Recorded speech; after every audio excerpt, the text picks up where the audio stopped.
당신이 가능성입니다. 때로는 불편한 질문이 해결책이 될 수 있습니다. 상대가 어떤 질문을 하는지 보면 그 사람에 대한 많은 것을 알 수 있습니다. 창의적이고 효율적으로 일하는 사람은 불편하고 거북한 질문을 하는데 거리낌이 없습니다. 많은 사람이 답변에 수반되는 책임을 자신이 져야 할까 우려해 이런 질문들을 회피합니다. 그러나 불편한 질문을 던지는 사람은 문제의 핵심을 빨리 파악해서 보다 효율적으로 해결할 가능성이 높아집니다. 겁쟁이는 안전한 질문만 합니다.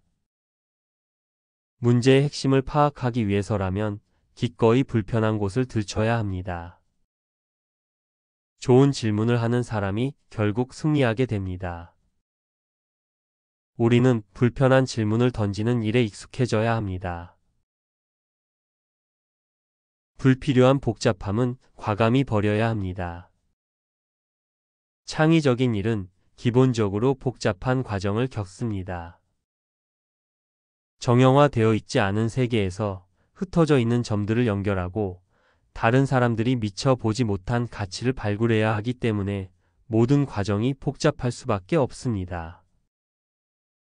여기에는 다른 종류의 복잡함까지 더해지곤 하는데 이를 불필요한 복잡함이라 합니다. 이 불필요한 것들은 우리의 에너지를 소모시켜 창의적인 통찰을 얻는 데 방해가 됩니다. 업무의 흐름, 하루 일정, 작업 도구 등 당신이 업무를 수행하는 방식을 천천히 살펴보세요. 그리고 어떤 식으로든 업무를 단순화하는 데 전념해 보세요. 일정을 계획하는 방식일 수도 있고 협력 업체와 소통하는 방식일 수도 있습니다. 업무 자체의 복잡함을 해결하는데 에너지를 사용할 필요가 있습니다. 일터에서 발생하는 갈등은 매우 높은 확률로 서로 기대하는 바가 어긋나는 데 있습니다. 팀원이나 고객, 지인에게 무언가를 기대했는데 이루어지지 않았을 때 마치 개인적으로 공격받은 듯이 상처받는 사람들이 있습니다. 여러 종류의 인간관계 속에서 이처럼 많은 상처를 입으며 살아가는 이유는 상대방이 의도하지 않았던 모욕과 상대방은 알지 못하는 저기를 마음속에 간직하고 있기 때문입니다. 이런 감정들은 창의적인 작업과 협업 능력을 좀먹습니다. 어긋난 기대가 당신의 일에 갈등을 일으키고 있는지 생각해야 합니다. 일상에서는 어떤 명확한 언어와 이해심 있는 태도로 당신이 기대하는 바를 타인에게 전달해 본 적이 있는지 생각해야 합니다. 만약 없다면 당장 시도해 보기를 권합니다. 다른 사람이 당신의 기대에 부응하지 못한 데에 상처받지 않도록 해야 합니다. 언제 마지막으로 다른 사람에게 평가받지 않고 나만을 위한 일을 했는지 생각해야 합니다.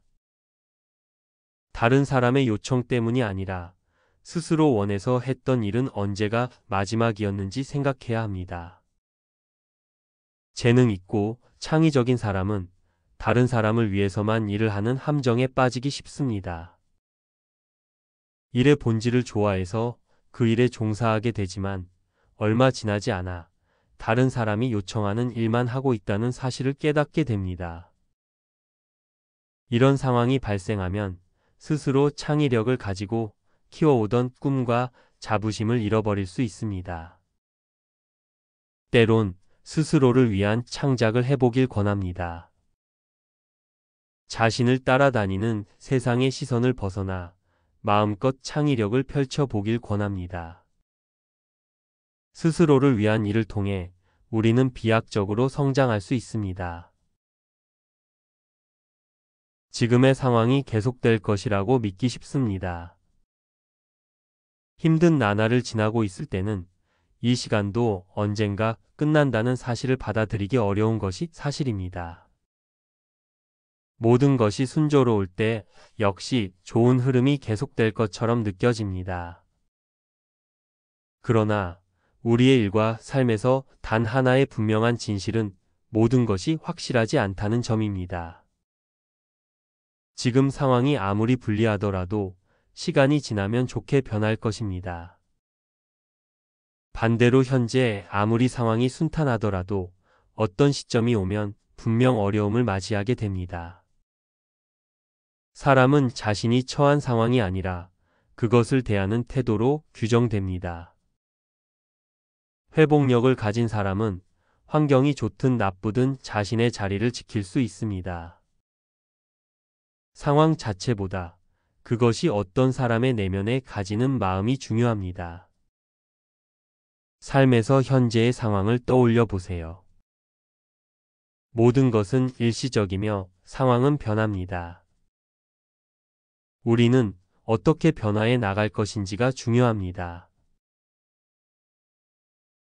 창의적인 작업이 어려운 이유는 결과에 대한 판단이 매우 주관적이기 때문일 수 있습니다. 자신은 좋다고 생각해도 주변 사람은 의견이 다를 수 있습니다. 자신이 정말 멋지다고 생각하는 것을 다른 사람들은 전혀 마음에 들어 하지 않을 수도 있습니다. 그러니 이래서 중대한 영향을 미치는 결정을 내릴 때에는 주기적으로 자문할 필요가 있습니다. 잘못된 방향이라면 경로를 많이 이탈하기 전에 수정할 수 있도록 확인해야 합니다. 자신에게 이런 질문을 던지는 것만으로도 일의 능률이 오를 뿐 아니라 추후에 발생할 수 있는 많은 어려움을 예방할 수 있습니다. 창조는 혼자만의 싸움이라는 진부한 생각이 만연합니다. 많은 사람들이 생각하길 창조하는 사람은 어느 골방에서 완전히 고립된 상태로 혼자 작업에 열중할 거라고 생각하곤 합니다. 혼자 작업하는 경우가 많겠지만 그것이 창의력이 혼자만의 싸움이라는 의미는 아닙니다. 오히려 우리가 씨름하고 있는 문제에 대해 객관적으로 전체를 바라볼 수 있도록 도와주는 다른 사람이 반드시 필요합니다. 타인의 관점과 의견을 빌리지 않는다면 최선의 결과물에 도달하기까지 더 많은 시간과 시행착오를 겪어야 할 것입니다. 타인의 의도를 마음대로 판단하지 말아야 합니다. 어느 조직에서든 갈등이 발생하는 건 자연스럽고 정상적인 것입니다. 창의적인 작업은 대부분 주관적인 성격을 띠기 때문에 어느 방향이 최선인지 누가 적합한지에 대해 다양한 의견이 있을 수 있습니다. 이런 환경에서 일하다 보면 구조물 사이에 끼어 있는 기분을 느끼게 마련입니다. 어떤 사람은 정말 상대하기 쉽지 않습니다. 우리는 누군가의 무능함을 간혹 악의로 오해하곤 합니다. 리더들은 자신의 커리어가 염려될 때 팀원들을 무시합니다.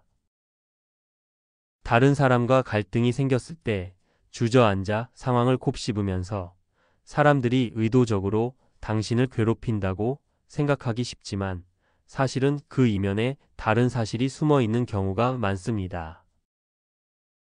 무능함을 탓해야 하는 상황에서 상대방이 악의를 품었을 것이라고 넘겨 짚어서는 곤란합니다.